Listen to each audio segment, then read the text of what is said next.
Bismillahirrahmanirrahim. Assalamualaikum warahmatullahi wabarakatuh. Alhamdulillah wassalatu wassalamu ala rasulillah. Rekan-rekan semua, kali ini kita akan lanjutkan perkuliahan kita tentang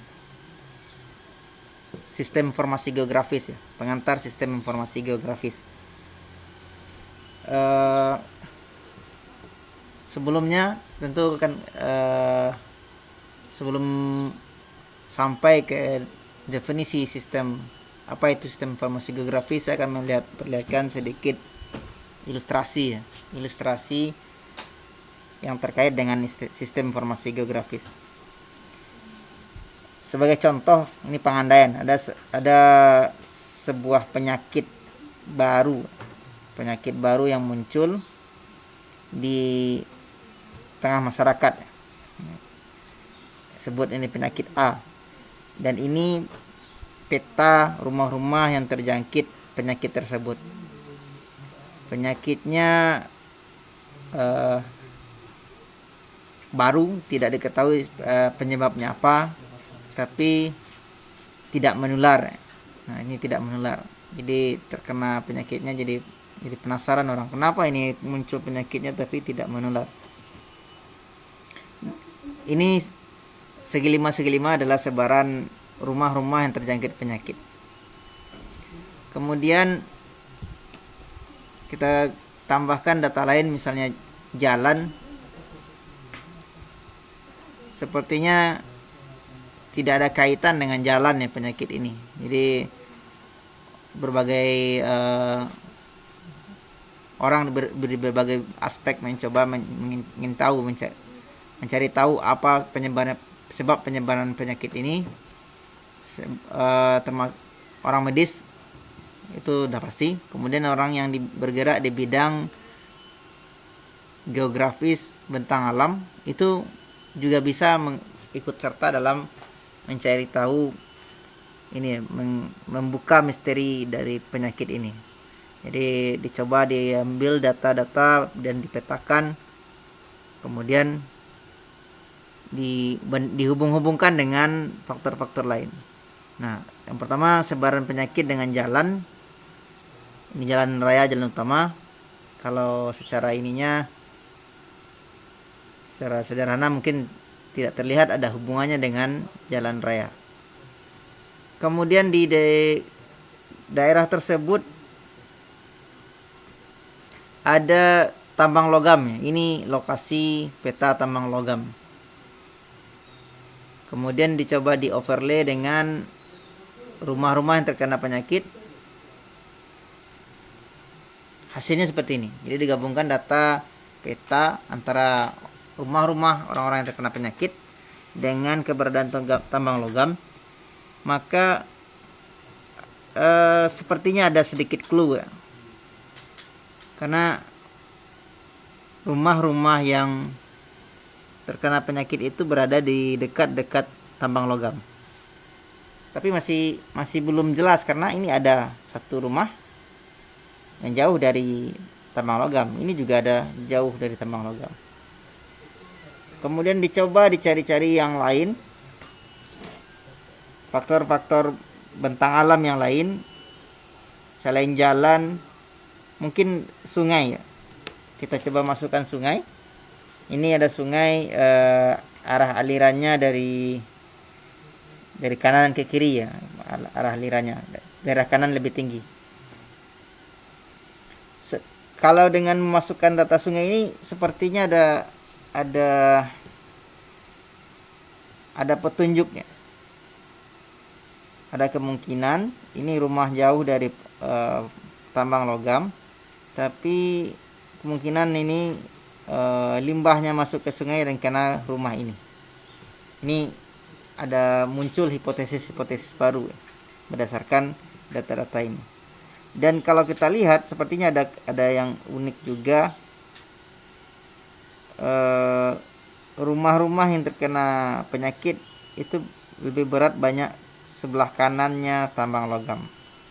Kalau kita gabungkan dengan data lain seperti arah angin, nah mungkin saja ini dipengaruhi oleh arah angin. Arah anginnya ke kanan. Jadi itu contoh ilustrasi bagaimana mengelola dan menggabungkan data-data dari berbagai sumber, mulai dari dinas kesehatan, sumber penyakit, kemudian ada dinas pertambangan, ada dinas PU tentang jalan, dinas pengolahan sumber daya air, ini juga ada di sungai, termasuk BMKG arah angin. Itu dari berbagai sumber instansi digabungkan, di overlay menjadi sebuah peta yang digunakan untuk mengetahui sesuatu hal yang bisa membuka suatu hal yang mendapatkan sebuah insight, ya, ada ilmu baru atau informasi baru dari gabungan data itu. Ini sebuah ilustrasi bagaimana data-data yang memiliki informasi geografis itu dikelola sehingga bisa memberikan petunjuk. Walaupun ini kalau hanya sekedar seperti ini tidak bisa juga kita mengatakan yakin bahwa tambang logam penyebabnya, tapi sedikit banyak memberikan petunjuk-petunjuk yang bisa kita uji lebih lanjut ke depannya. Ini contoh ilustrasi. Oke, sekarang kita masuk ke apa itu sistem informasi geografis. Jadi sistem informasi geografis atau Geographic Information System itu adalah sistem informasi, sistem berbasis komputer yang digunakan untuk mengolah dan menyimpan data atau informasi yang bereferensi geografis. Kalau mau pengertian yang lebih lengkapnya, sistem informasi geografis itu suatu satuan atau unit komponen yang terdiri dari 4 perangkat. Dari 4 ya. Mulai dari perangkat keras seperti komputer, printernya, ruangannya. Kemudian ada perangkat lunak seperti softwarenya, ada Quantum GIS, ArcGIS, Google Earth dan lain-lain. Kemudian datanya itu sendiri dan sumber daya manusia, orangnya yang bekerja. Nah, 4 itu harus bekerja secara bersama untuk mulai dari memasukkan data, menyimpan data, memperbaiki data, updating data, memperbarui, mengelola data, memanipulasi data, manipulasi dalam artian positif ya, manipulate itu konotasinya sebenarnya positif. Data-data itu diperbaiki sehingga menjadi lebih akurat. Kemudian mengintegrasikan data dari sumber instansi tertentu dengan instansi yang lain, digabungkan dan integrasikan. Kemudian menganalisanya seperti yang tadi kita lakukan, analisa apakah ada hubungan dengan tambang logam, dan menampilkan data. Menampilkannya dalam bentuk peta, tabel, laporan dan lain. Sistem informasi geografis itu, kalau ada orang yang menganggap sistem informasi geografis adalah peta, membuat peta itu hanya satu, terakhirnya saja, menampilkan data buat peta. Padahal sebenarnya kalau kita bicara sistem informasi geografis itu mulai dari awal, mulai dari memasukkan data, mengambil data dari lapangan, dan dari lapangan data dari lapangan itu memasukkan ke sistemnya. Mengambil data lapangannya itu bukan ini, itu sumber datanya, sumber data lapangan, ada sumber data sekunder, primer, tapi mulai dari data tersebut dikirimkan, dimasukkan ke sistem. Nah, itu sistem informasi geografis. Istilah lain yang terkait dengan sistem informasi geografis ini yang pasti Geographical Information System, GIS. Kemudian ada geomatik di negara-negara yang berbahasa Perancis. Kemudian ada juga istilahnya Georelational Information System. Ada Natural Resource Information System yang bisa digunakan di pengelolaan sumber daya alam. Ada Spatial Information System. Kemudian ada Multipurpose Geographic Data System. Jadi berbagai istilah sebenarnya itu semuanya sama merujuk ke Geographical Information System. Alur pengelolaan datanya seperti apa? Mulai dari dapat data, sumber datanya. Sumber data bisa dari peta-peta yang sudah ada, bisa dari citra, foto, dan satelit, bisa dari hasil survei, BPS, sensus, dan segala macam. Itu dimasukkan ke database. Jadi data dikelola. Nah, jadi pengelolaan data itu lebih besar sebenarnya. Jadi karena sistem informasi geografis ya, itu ibaratnya sistem informasi, ada mata kuliah atau prodi sistem informasi, itu kan terkait pengelolaan database, pengelolaan data dan informasi. Nah, jadi sebenarnya itu intinya dikelola database-nya ada yang berupa spasial, ada yang tabular, dan ada analisis yang terjadi di sana. Ada analisis database, ada analisis geografis, kemudian menghasilkan output. Jika dibutuhkan ada outputnya, mau minta apa? Mintanya peta, atau tabel, atau grafik, atau laporan. Ini alur kerja skematis ya, sistem informasi geografis. Nah, sistem informasi geografis ini apa saja yang dapat dijawab oleh sistem informasi geografis? Yang pertama, lokasi. Di mana dia? Oh, di desa A. Oh, di kota Padang. Oh, di Sumbar. Oh, dekat sungai. Nah, itu di mana? Kemudian kondisi. Kondisinya apakah berhutan?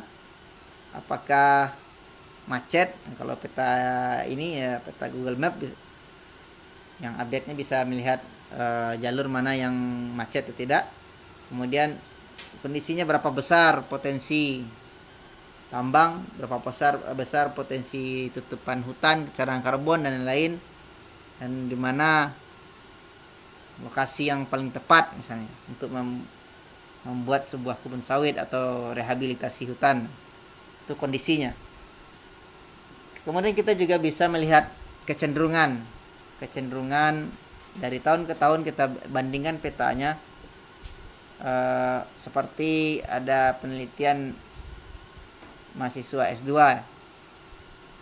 Adityo Renaldo, itu melihat kecenderungan atau tren perubahan mangrove dari tahun ke tahun, bagaimana perubahannya, atau perubahan kebakaran hutan, perubahan degradasi, hilangnya kawasan hutan, dan lain sebagainya. Kemudian juga bisa bentuk pola bagaimana hubungan antara jenis tanah dengan produksi, bagaimana pola persebaran penyakit, bagaimana pola pergerakan home range, bagaimana pola tumbuhan, apakah dia mengumpul, menyebar, atau teratur, atau acak. Nah, itu bisa dilihat di pola.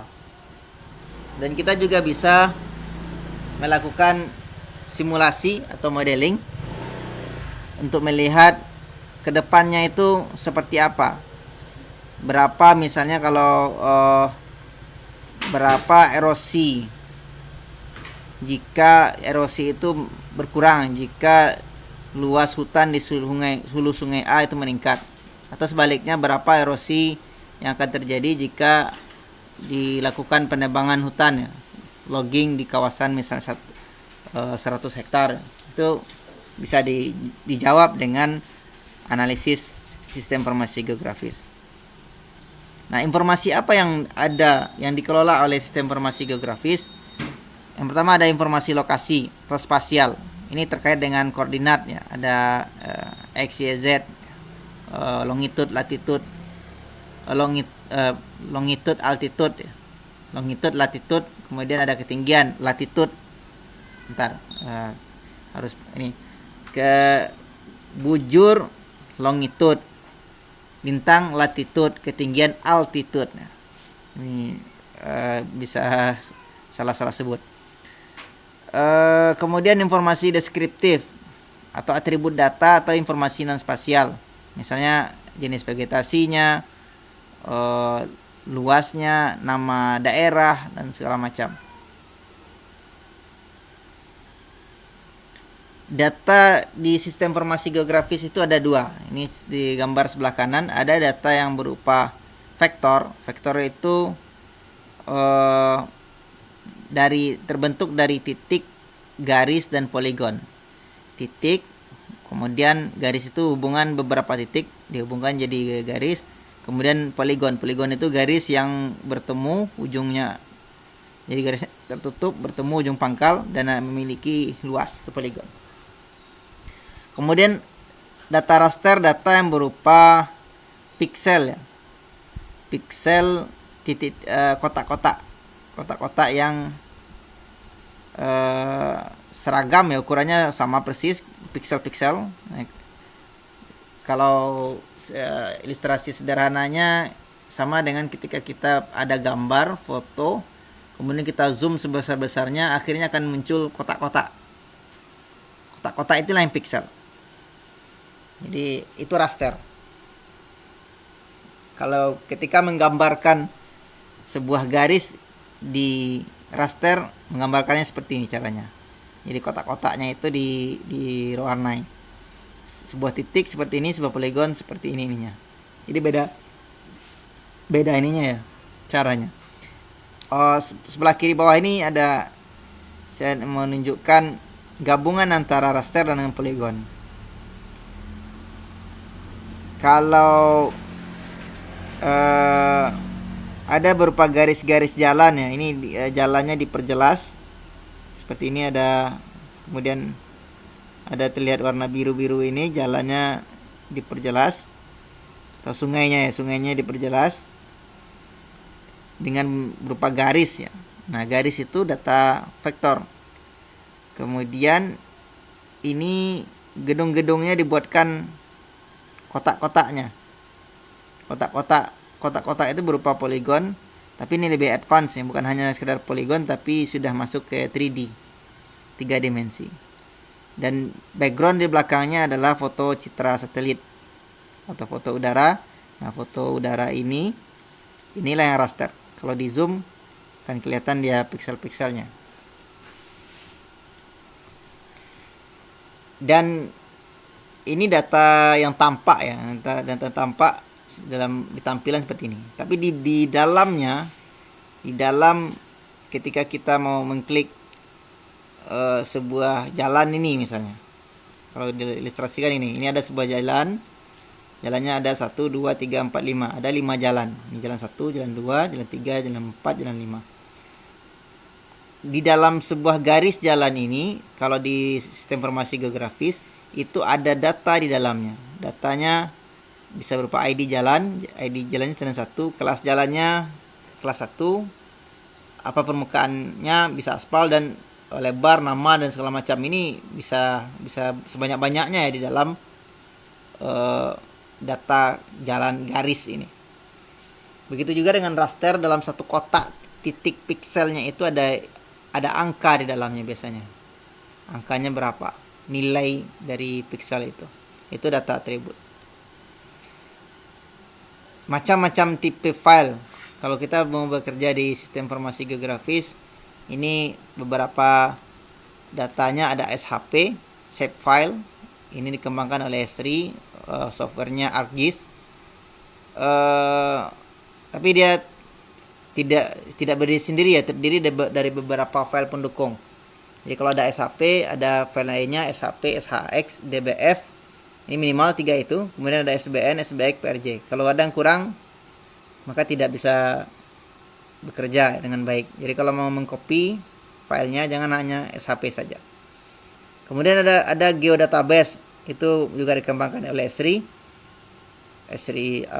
perusahaan pembuat ArcGIS.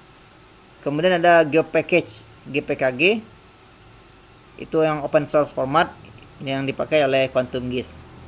Ada keyhole markup language, KML, itu digunakan oleh Google Earth. KMZ juga digunakan oleh Google Earth. Itu macam-macam tipe file yang digunakan di dalam sistem informasi geografis. Nah, sumber data spasial itu dari mana saja? Itu bisa macam-macam. Ada peta analog, peta yang sudah jadi.